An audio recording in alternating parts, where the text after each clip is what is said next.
Terus inni usika al yauma biwasiyatin. Nah, pada hari ini aku berwasiat kepadamu. Ketika seumpama seandainya kamu bisa menjaga wasiatku, bisa memegang teguh wasiatku, kamu akan hidup dengan terpuji. Wa mutta syahidan, dan akan mati syahid.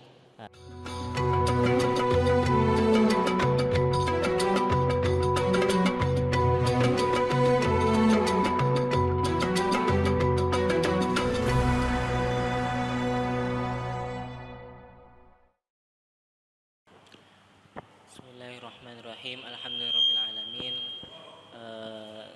Saderenge kula niki awalan perdana lajenge ngaos kitab Wasiyatul Mustafa. Sedikit singkat saja, Wasiyatul Mustafa yaitu adalah nasihat-nasihat yang diberikan oleh Kanjeng Nabi kepada menantunya, yaitu Sayyidina Ali, sahabat Ali bin Abi Thalib. Menantu yang nasihat-nasihat yang diberikan kepada Sayyidina Ali. Langsung saja. Bismillahirrahmanirrahim. Alhamdulillahirabbil alamin, wassalatu wassalamu ala Sayyidina Muhammadin wa ala alihi wa sahbihi wasallam. Wa ba'du, fahadhihi wasiyatul Mustafa alaihi salatu wassalam li Ali bin Abi Thalib karramallahu wajhah. Lah, kitab ini dinamakan dengan Wasiyatul Mustafa yang diberikan kepada sahabat Ali bin Abi Thalib karramallahu wajhah. Qala da'ani Rasulullah sallallahu alaihi wasallam fa khalautu ma'u fi manzilihi. Sahabat Ali berkata, Kanjeng Nabi Muhammad ini memanggilku. Kemudian saya sowan dan berada di dalamnya Kanjeng Nabi. Faqala li ya Ali. Terus Sayyidina Ali ini dibilangi sama Kanjeng Nabi, anta minni bimanzilati Harun min Musa alaihissalam ghairu annahu la nabiyya ba'di. Kanjeng Nabi itu dawuh kepada sahabat Ali, kamu itu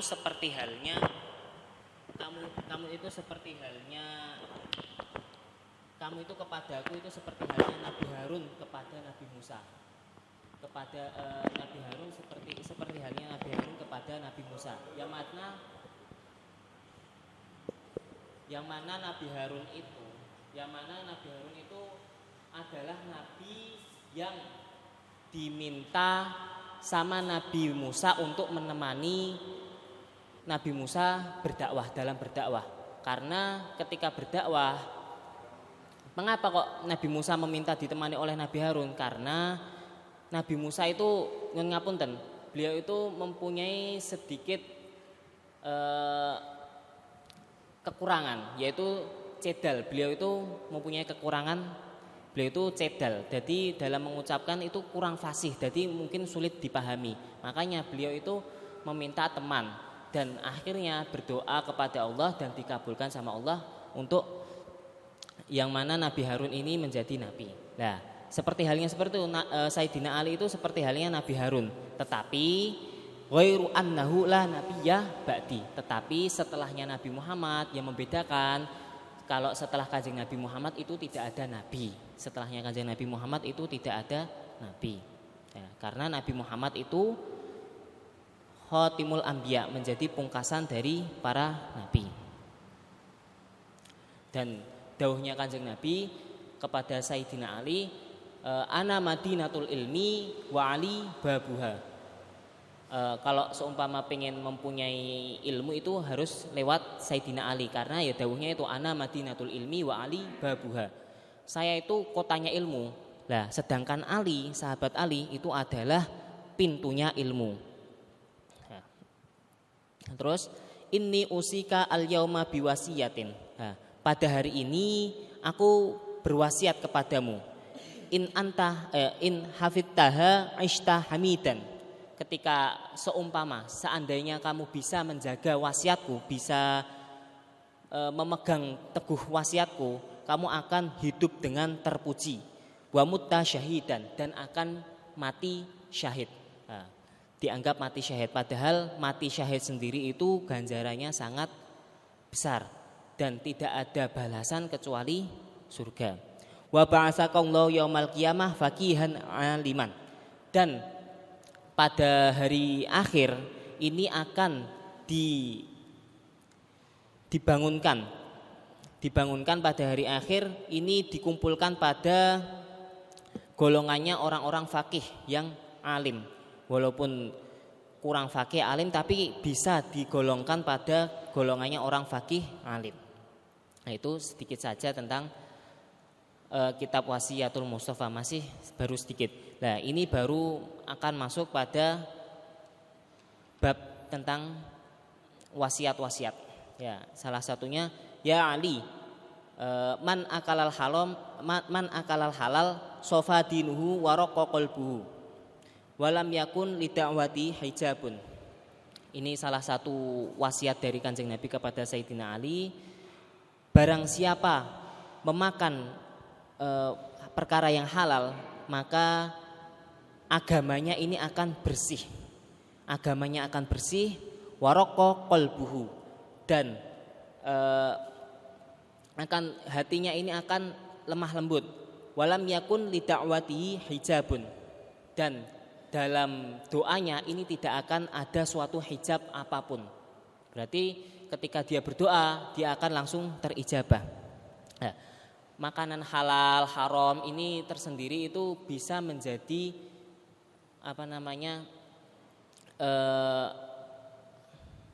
bisa menjadi suatu hal yang menyebabkan seseorang tersebut keberkahan hidupnya.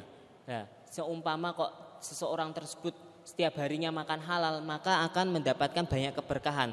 Ya, itu bukan hanya pada dirinya, tapi juga pada anak turunnya. Ada suatu cerita, salah seorang dari ulama itu pernah mempunyai seorang anak. Lah, anaknya itu menangis, masih dalam keadaan bayi, anaknya itu menangis, minta disusui. Lah, ketika itu tidak sengaja diasuh oleh budaknya orang lain. Nah, seketika kok pas disusui oleh budak orang lain, ini tahu ulama tersebut, langsung diambil anaknya tersebut, langsung diloloi, dibuat untuk memutahkan asinya tersebut.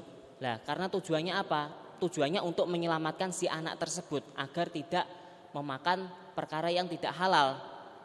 Walaupun sebenarnya itu nggak apa-apa, sebenarnya nggak boleh-boleh saja, tapi hanya untuk menjaga, karena itu akan berdampak pada masa depan, juga bisa berdampak pada kecerdasan si anak tersebut.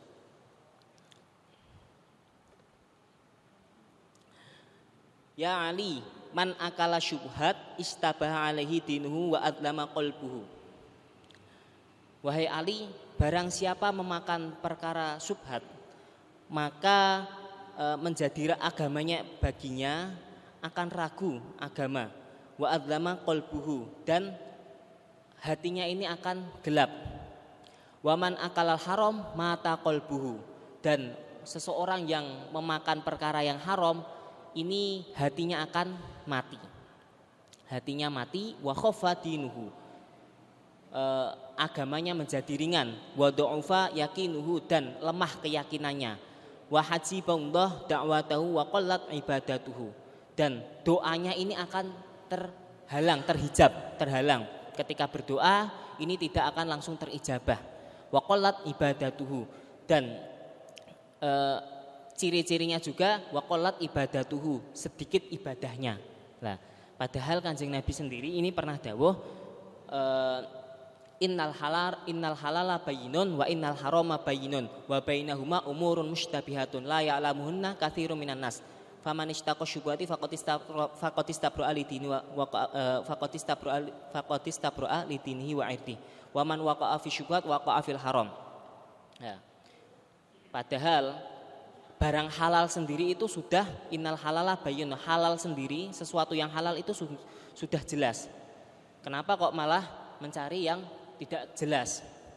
Dan innal harama bayyinun, dan sesuatu perkara yang haram itu juga sudah jelas. Wa bainahuma umurun mustabihatun, dan di antara keduanya berarti antara halal dan haram itu adalah suatu perkara yang syubhat.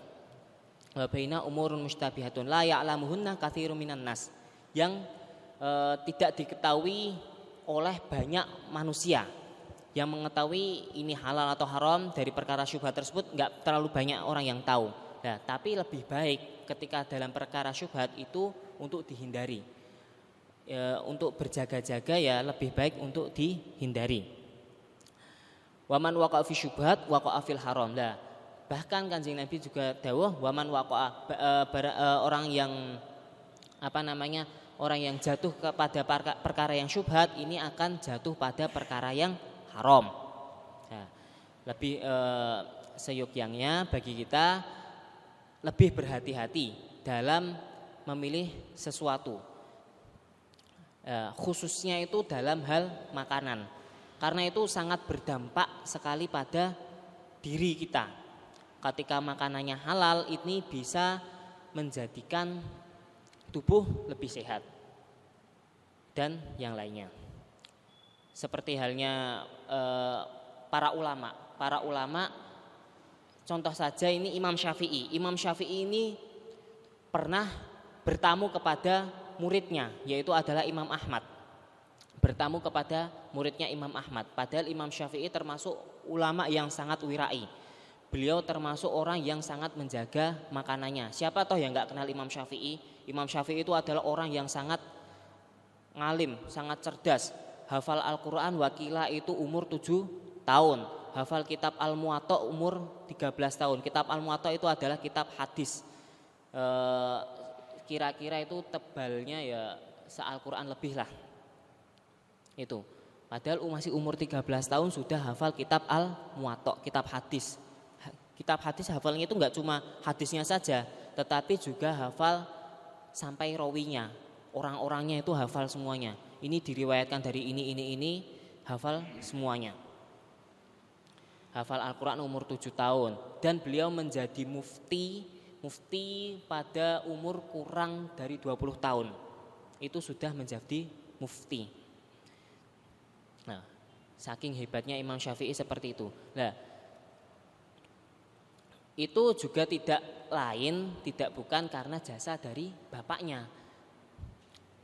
Jasa dari bapaknya yang mana ketika yaitu siapa?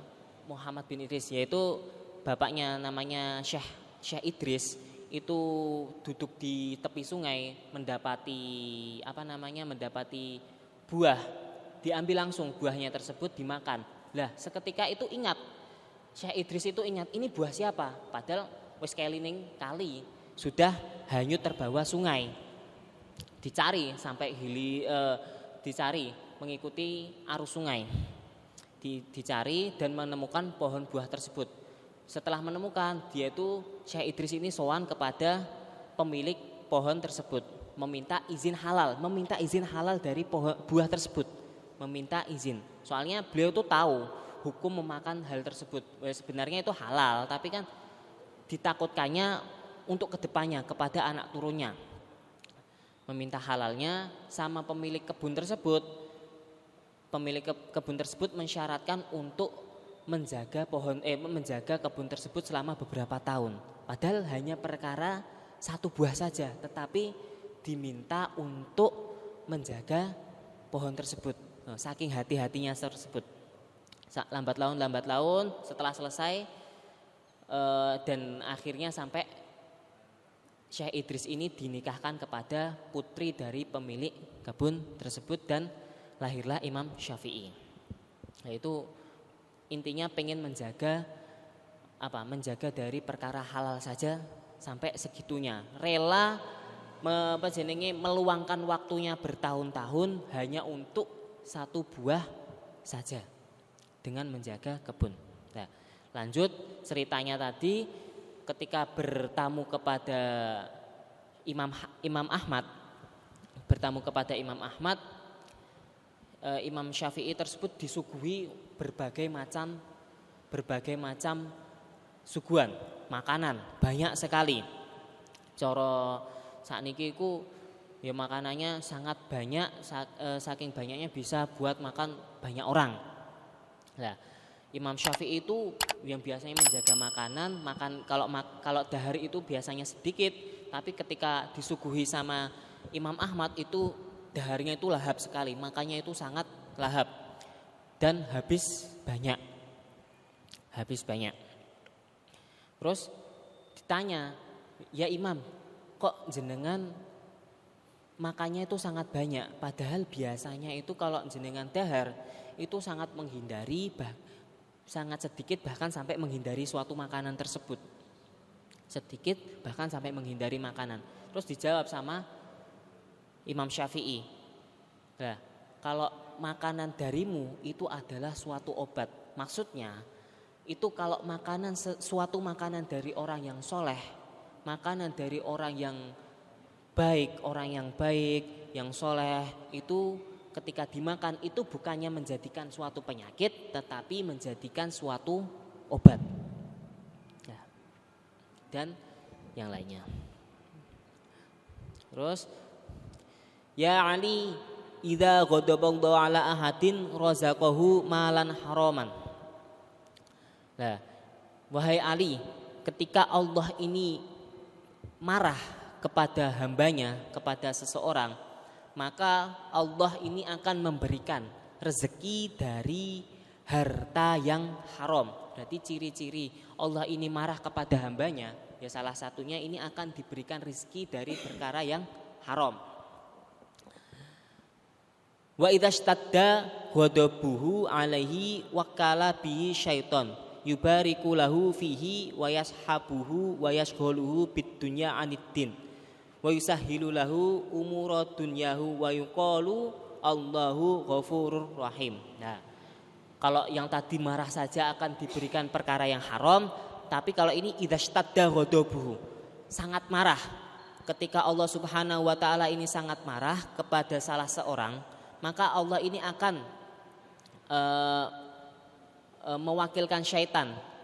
Nanti syaitan ini akan menyertainya, dan yubariku lahu fihi, dan harta yang haram ini akan dilipat gandakan.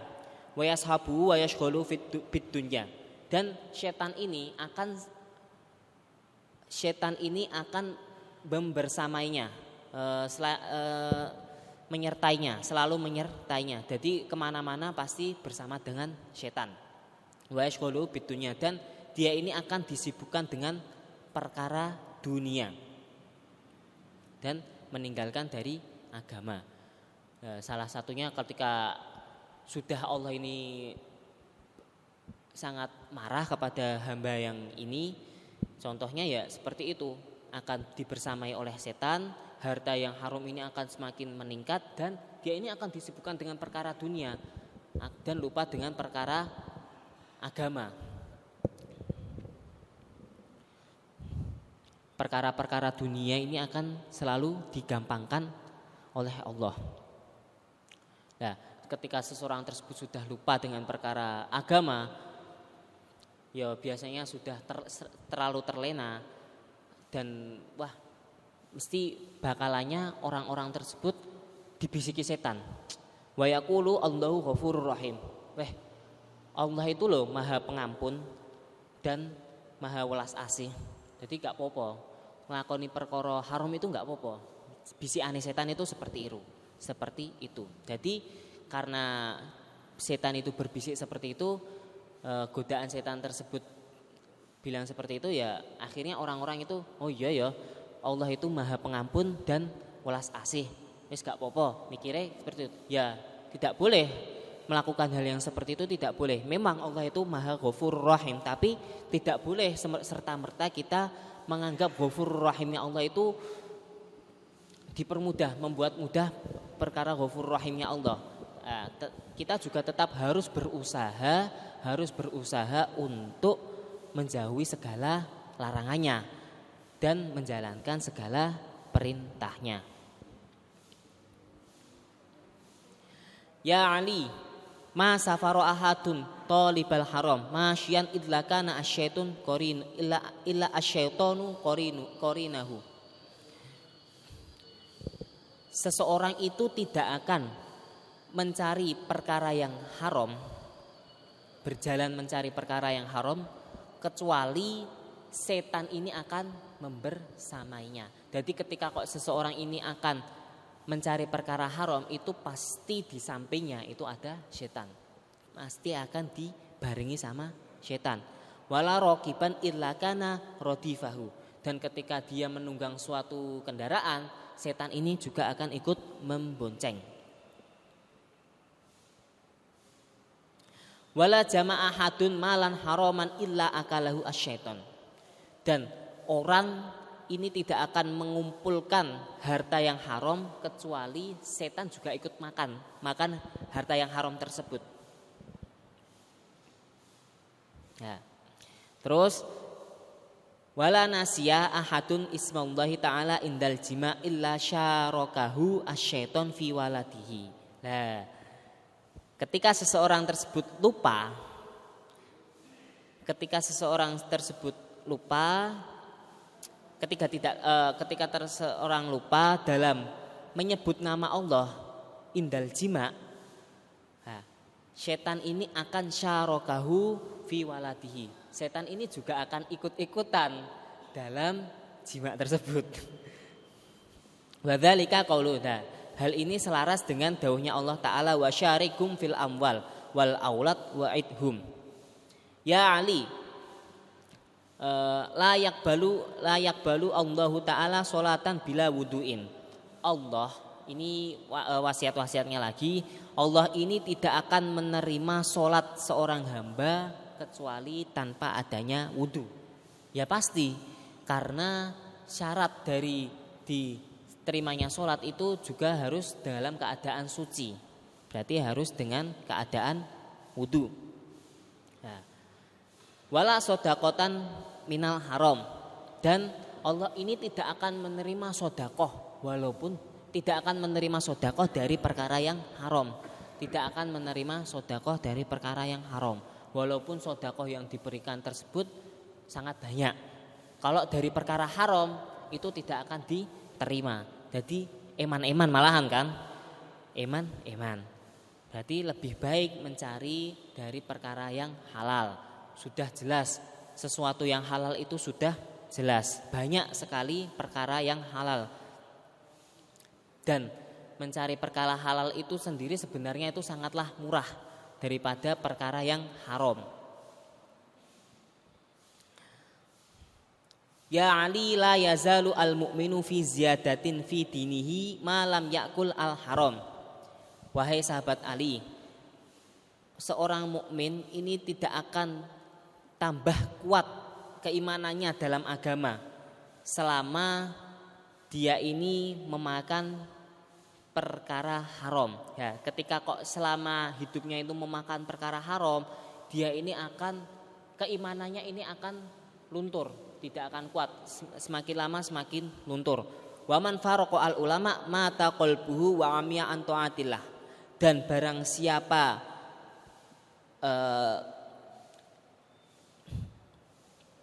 meninggalkan ulama, maka hatinya ini akan mati. Berarti harus sering-sering berkumpul dengan ulama. Wa amiya an taatillahi ta'ala, dan dia ini akan buta terhadap taat kepada Allah. Jadi untuk menjalankan ibadah-ibadah ini akan dibuat buta. Ya. Ada syairan kan juga, syairannya kalau nggak salah sebaiknya bagi kita itu harus berkumpul kepada ulama. Pripun to sairane? Nggih, ngoten lah kula supi sairane. Dan memilih teman, dalam memilih teman itu juga bisa berdampak dalam kehidupan kita. Sebagaimana contoh itu ketika kita berkumpul kepada orang-orang alim, nanti kita bisa menarik diri kita seumpama yang kurang baik itu ketika berkumpul dengan orang alim ini akan menarik menjadi ikut alim, lama-lama menjadi alim. Dan ketika kok berkumpulnya dengan orang-orang yang kurang benar, yang buruk akhlaknya, itu diri kita juga akan terbawa arus menjadi orang yang buruk perangainya.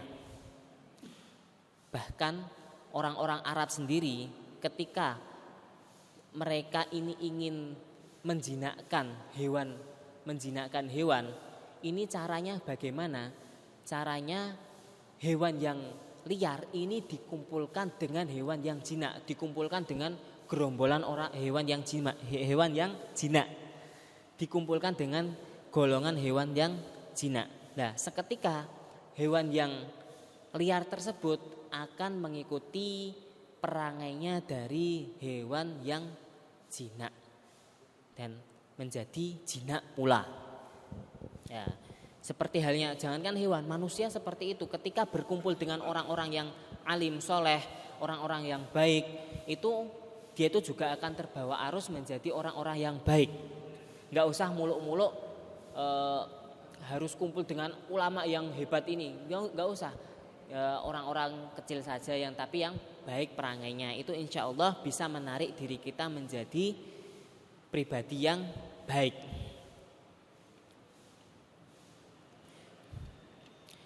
Ya Ali, man qara'al Qur'an walam yuhilla halalahu walam yuharrim haramahu kana minal ladzina nabdzu kitaballahi wara'a zuhurihim.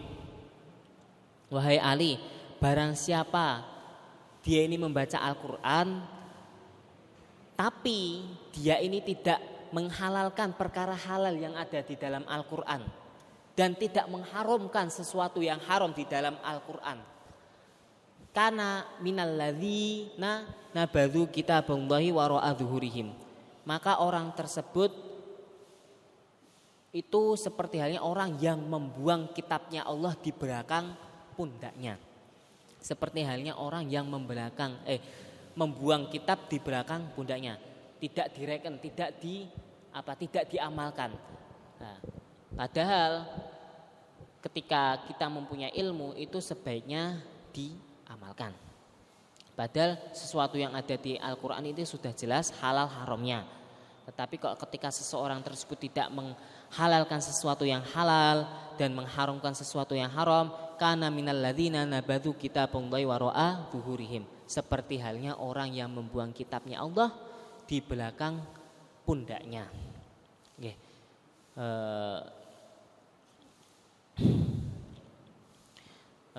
Mungkin cukup sekian yang bisa saya sampaikan. Niki nggih awal permulaan jadi kula masih sedikit gugup. Niki masih kula sedikit gugup, kula masih belajar. Niki masih sedikit belajar. Nggih. Saderenge kula nyuwun ngapunten menawi kathah lepate kalih menawi bahasanya kurang tertata nggih kula nyuwun ngapunten. Kurang lebihnya mohon maaf. Wassalamualaikum warahmatullahi wabarakatuh.